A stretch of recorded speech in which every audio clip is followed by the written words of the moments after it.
Hello!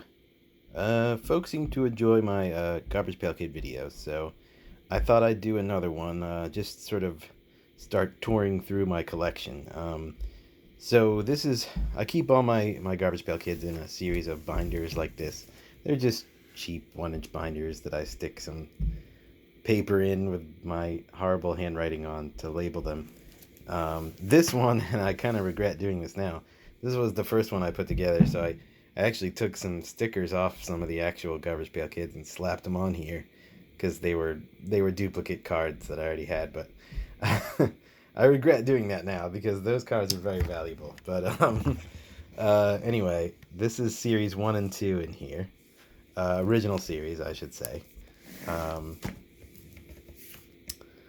so yeah, if you remember Garbage Pail Kids from your '80s childhood like I do, these are probably the ones that you remember the best.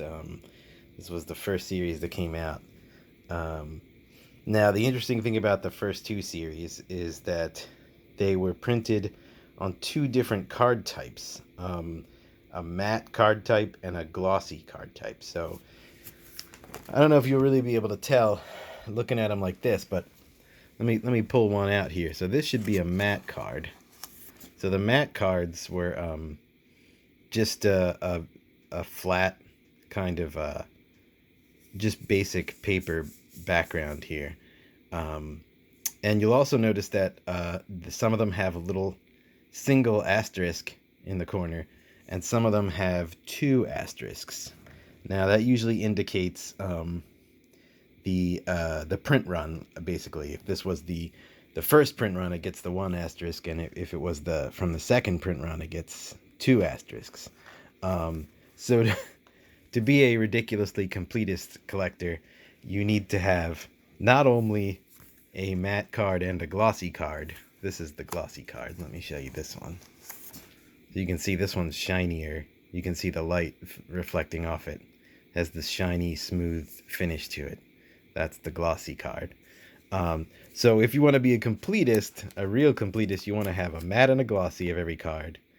And of course, every image has a 1A and a 1B. So you need a matte and glossy of 1A, a matte and glossy of 1B, and then you need a 1-star matte of 1A, a 2-star matte of 1A, then you need a 1-star glossy and a 2-star glossy. So it gets out of control really quickly, especially with the first and second series, because you need, if you want to be super completist, you really need like, well, what is it, like 4 versions of every single card, which is just nuts. And then of course there are any of the weird errors that you might come across that are considered, some are considered like a real error that like appears frequently. So that's one that you want to have, because that's an error variation. And then then you want to have one of those, and those are really valuable because they're so rare. And yeah, anyway, I wouldn't want to tell you or even want to contemplate the amount of money I have spent on this collection. It is out of control. But I really enjoy these cards, especially these early original series cards, because the art on them is really detailed and really, really cool. And they weren't quite so gory or disgusting in the original series as they got later on. And you'll see we got these checklist cards. The checklist cards, I think, only came in a little later. I could be wrong about that. But they're usually, in the first series, there are versions of these cards, both with and without the checklist back. So you see this is these guys are all Dead Ted. And some of them have just these normal award backs. But then there are some that also have these checklist backs. And the same is true of his counterpart, J. Decay. So that's another variation that you have to look for. There are only a couple of cards, I think, in the series that have that variation where they have this back and then this checklist back. And then, of course, you need the glossy and matte of all those and the 1-star, 2-star. So all kinds of different variations. That's a glossy one. And this is a matte. And you'll see a lot of different things like that. Now, this is a big card for them. Good old Atom Bomb. became kind of like the mascot of Garbage Pail Kids, and almost every series, um, in the more recent series that come out, have some version or like reimagining of that card. And then of course there's Blasted Billy here. So those are big cards. Those are very valuable. The Atom Bomb and Blasted Billy cards, and of course the 1A and 1B are super valuable as well. Very expensive, very difficult to get decent copies of those cards. You'll see my glossy 1B here. Is this a glossy? Yes, it is. Is pretty beat up. This is just this is probably an original card that I had in my collection, and this is just like, this is the best quality version I can afford to have of this card, because trying to get those in really decent quality is very difficult. People will put them on eBay for just absolutely ridiculous amounts of money. That I think just to see what they can do, they'll put it out for like $2,000 just to see if somebody will pay that. And you know, you never know, somebody might. The collecting market is pretty crazy sometimes. But yeah, there's some real classics in this series. Gotta love TV Stevie. He was one of my brother's favorites because his name is Steve. Um, Here's this buggy guy. Of course, I always loved Ashcan Andy and Spacey Stacy, because they got that Star Wars connection, that R2D2 thing. And here you'll see an opening I've left here. I didn't do that as much in this series because I kind of gave up on the idea that I would actually get all of the different versions that I really want. Over here, I've got pulled up on this computer. I don't know if you can see it very well on the camera, but I've got the I have a spreadsheet that I keep on Google of the very many cards that I still need in every series. And series 1, I have a particularly large number. Some of them I just wanted to get better quality versions, but a lot of these I just don't have the particular version. Like the you'll see I've written down like the matte with 2 stars of that particular guy. There's just a ridiculous number on this list. So if I left holes for all the ones I don't have, this thing would be mostly holes. And that would be annoying. But I did leave some holes, because it's also super annoying to get that card and then not have a place for it and have to shift all the cards down. So I kind of try to balance that. So anyway, some more fun guys here. I always like the Weird Wendy card, the like witchy magical fantasy type thing going on. I always like this one for some reason. I don't know, the kind of wild pink color and this crazy bouncing character. It's just fun. Here's Cranky Frankie. Not a big fan of his school books. Corroded Carl is always particularly gross. Swell Mel is, not politically correct. A lot of the old and even some of the new Garbage Pail Kids have really questionable stuff going on in them that do not make me feel very good, but some of them are just silly and fun. Just try to take it all and, think about it and analyze it thoughtfully, but also have fun with it. This is not a card that I feel like they would make now and sell to children. This guy who is smoking all these cigarettes. I feel like the guys like being sawn in half are actually more palatable to people than, a guy smoking cigarettes. Here's this poor fat fellow. And we've got the nerdy character. The skeleton lady. This guy I like. He pops up a lot in the newer series. I think he's sort of the mascot, actually, of the newest series. Of course, in a slightly different incarnation, but it's clearly the same, character. Some of the ideas here in the first series were very simple. Just like, here's one in the ice. Here's a barbarian guy. I always liked him. I like this. The background isn't just a flat color. It's actually like It gives you this sense of like some kind of like desert area or something, and there's a skull and a little fly buzzing. I don't know, it just seems to be a lot more detail on these original cards, like this gradient color in the background, or like an actual background like this the Egyptian pharaoh character has here. Guillotina, a classic. Cyndi Lauper, little 80s reference for you there. Pop culture stuff. This buggy guy. And of course, the idea behind these was to be a parody of the Cabbage Patch Kids. So the idea was that these were like doll characters. So, you know, here's one with actually stuffing coming out. That was the concept. So this first original series had 41 cards in it. Really, I guess you would say 82, because there was an A and B of each. But they have become much larger than this now. The most recent series has 100 cards with an A and B of each. So there's really 200 cards in the series, which is kind of crazy. And then this is my second series. I keep these together in this same binder.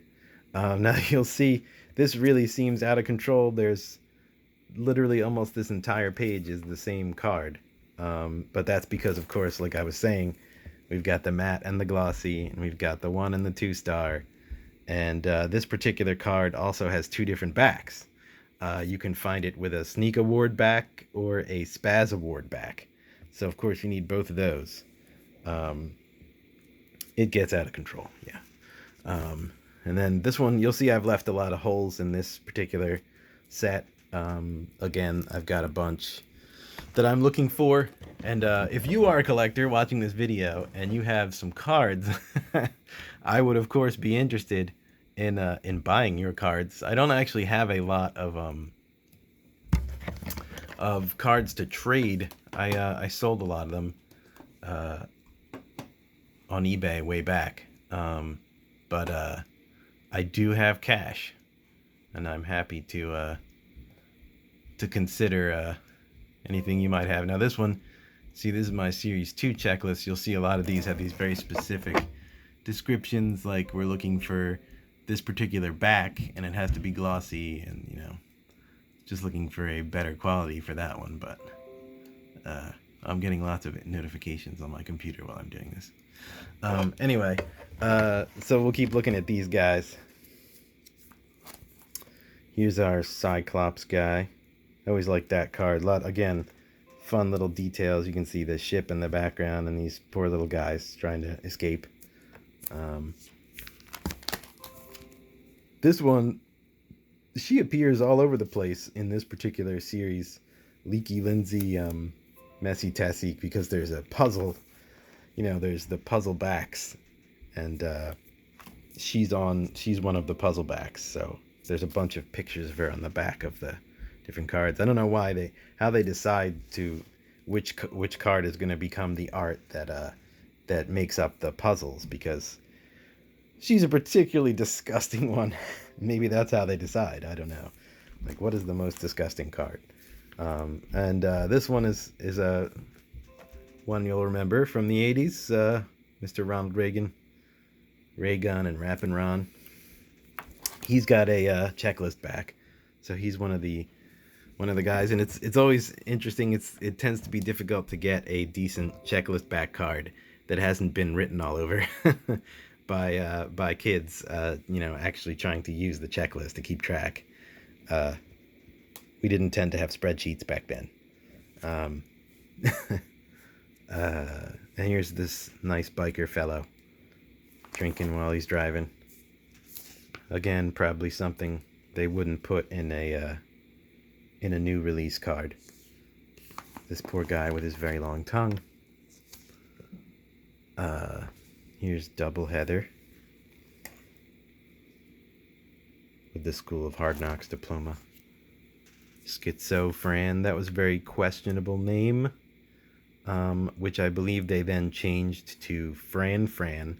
So this is another interesting card variation where there was this original name and then they changed it. So Again, of course, if you want all the variations, you've got to get both versions. You'll see, a lot of the cards, I mean, every card has an A and B with a different name, but in this case, the same number and letter, 49B, has two different names. It comes as Schizofran or Fran. I think because they often got in trouble with being a little too politically incorrect and had to redo some things. It's a questionable thing to be a fan of sometimes, as I was saying before. Some of the cards can be a little racist, they can be sexist, they can be questionable in lots of different ways that don't make me feel very good. But I do enjoy the art on some of them, and some of them are just fun parodies of things that, some of them punch down, but some of them punch up. So it's hard to always justify putting a lot of money into this collection, but there's also the real strong what is the word I'm looking for?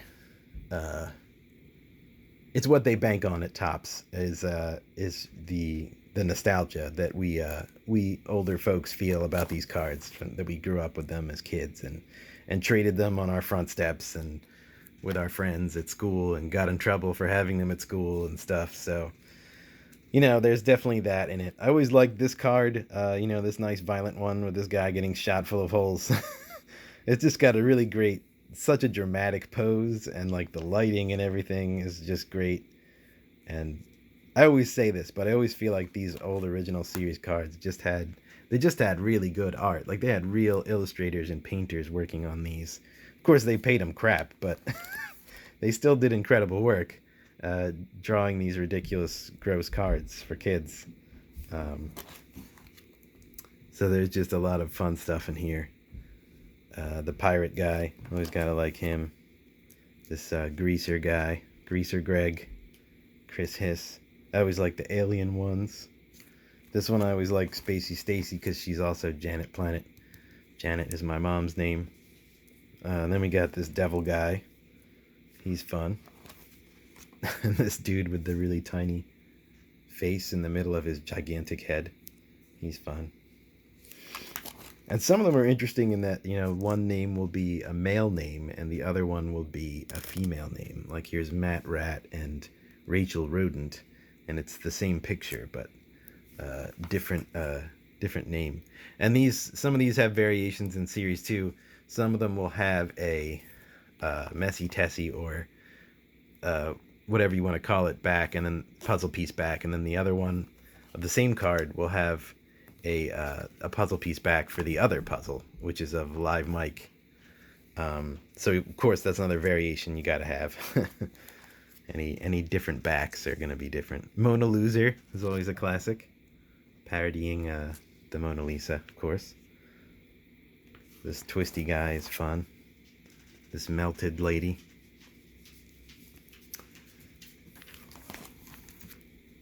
Then we've got this poor hunchback guy, who appears to be the Hunchback of Notre Dame, I guess. And then we've got this mad scientist guy. Yeah, this is another card that I have that's really not in very good shape, but it's the only copy that I have that's this particular version of the card, so had to hold on to it. It's like, because it's a 2-star 72A glossy or something. I always like this one because it has actually a different sort of pattern from the other cards. Like it has the name in a different kind of shape, and it's got this oval cutout for the die cut for the sticker.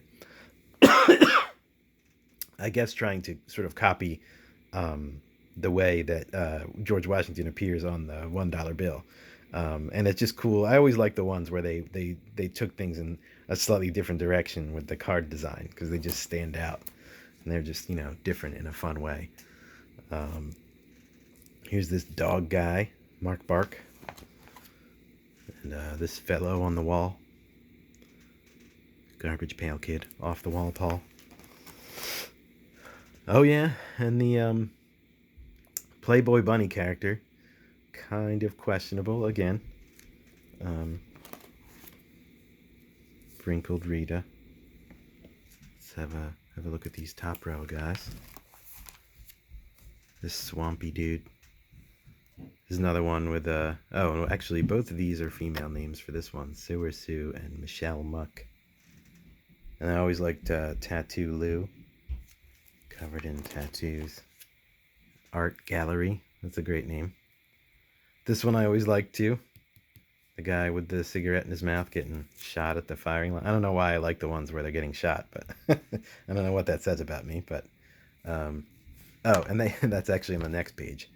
We've got this guy Split Kit. I'm apparently missing a couple of important versions of him. Here's Mixed Up Mitch and Slain Wayne, Ventilated Vinny. And then, of course, we get to one of these ones where really not so sure this is okay. Kind of racist, maybe. Kind of, you know, questionable kind of card. You come across those a lot, unfortunately. There you go. That's series 1 and 2, my collection. I hope you enjoyed having a look through them with me. I might go ahead and give you a further tour of the rest of my collection in the future. Yeah, so there you go. I have pretty much full collections of all of the original series. I mean, like I said, not completely full. I'm of course missing various variations, but I have at least a copy of the A and B of every card for series 1 through 15 of the original series, which is pretty wild. It's a lot of cards. I spent a ridiculous amount of money putting it together.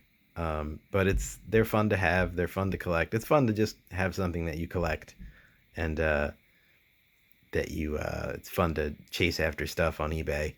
I haven't done it a lot recently because it is an expensive hobby, and it's difficult to keep track of. A lot of times you'll spend more money than you even meant to because you'll buy, you know, a duplicate that you didn't mean to, or somebody will describe something on eBay and it'll turn out when you get it that it's actually not exactly what you thought it was. So you end up, you know, getting doubles or having to sell them back to people, or you know, just crazy stuff like that happens. It's a crazy hobby, but I do enjoy these cards, as questionable as some of them can be. Just kind of have to be aware of the questionableness and, you know, realize that in yourself and try to be critical while also enjoying. You can always be critical of something that you enjoy and still continue to enjoy it, I feel, as long as you realize its shortcomings. So this is getting a little more philosophical than I thought it would. Anyway, I will cut this short here. Hope you enjoyed it. I will probably do another video later on some more of my collection because there's lots of it to look at. So let me know if there's anything you missed here that you want to get a closer look at. I didn't really like zoom in on the backs here. Some of these I actually have people have written their names on the back of. I think I have one somewhere that has like my neighbor's name on it who lived across the street from me where I grew up. So I keep that one because I just really like having that, even though it's, you know, it's been, you know, theoretically devalued by someone having written on it, but it's still just fun to have that piece of my own childhood there. Anyway, I'll stop talking now. Thanks for watching. Bye.